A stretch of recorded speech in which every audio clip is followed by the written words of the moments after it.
ব্যবহার নয়। সিপির রিপোর্টে উল্লেখ না থাকায় ক্ষোভ। আরো বিস্তারিত জানবো, প্রতিনিধি সোমরাজ বন্দ্যোপাধ্যায় রয়েছেন সঙ্গে। সোমরাজ, দেখো, গিরিশ পার্কের ঘটনায় কলকাতা পুলিশ কমিশনার যে রিপোর্ট পাঠিয়েছেন তাতে ক্ষুব্ধ নির্বাচন কমিশন। কারণ রিপোর্টে উল্লেখ নেই এখানে নির্বাচন কমিশন কলকাতায় 30 কোম্পানি কেন্দ্রীয় বাহিনী মোতায়েন করে রেখেছে, সেখানে কেন কেন্দ্রীয় বাহিনীর ব্যবহার করা হলো না? পাশাপাশি কেন ইন্টেলিজেন্স সেল করলো যেখানে প্রধানমন্ত্রী নরেন্দ্র মোদীর সভা ওই দিনই ছিল এবং সেখান থেকে কয়েক কিলোমিটার দূরে প্রধানমন্ত্রীর সভা, তারপরেও কি করে ইন্টেলিজেন্স সেল করলো? এই রিপোর্টগুলি না থাকায় ফের নির্বাচন কমিশন ফের কলকাতা পুলিশ কমিশনারের থেকে রিপোর্ট চেয়েছেন এবং এই রিপোর্টে এই বিষয়গুলো উল্লেখ করতে বলা হয়েছে। পাশাপাশি নির্বাচন কমিশন এটাও জানতে চেয়েছে যে গিরিশ পার্কের ঘটনায় কোনো পুলিশ কর্মীর বা পুলিশের কোনো উচ্চপদস্থ আধিকারিকের কোনো গাফিলতি ছিল সেটাও কলকাতা পুলিশ কমিশনারকে রিপোর্ট আকারে পাঠাতে হবে। ওকে।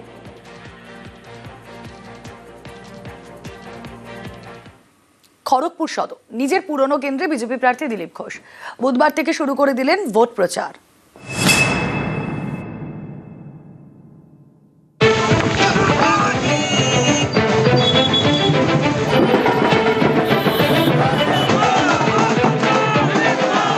নিজের ঘাঁটিতে দিলীপ ঘোষ খড়গপুর সদরে আবারও বিধানসভা ভোটের লড়াইয়ে।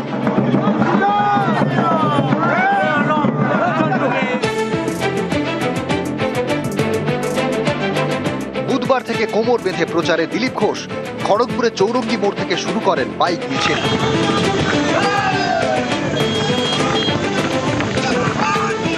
খড়গপুর শহরে বাইক মিছিল শেষ, তারপর একাধিক মন্দিরে পুজো।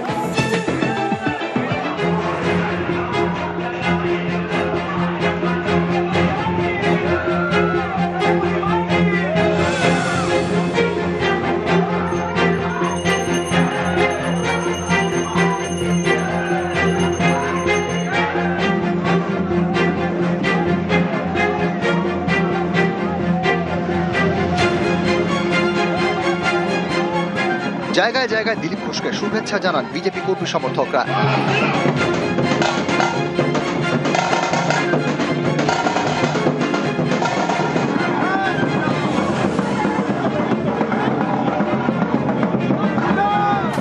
দু সালে এই খড়গপুর সদর থেকে প্রথমবার বিধায়ক হন দিলীপ ঘোষ।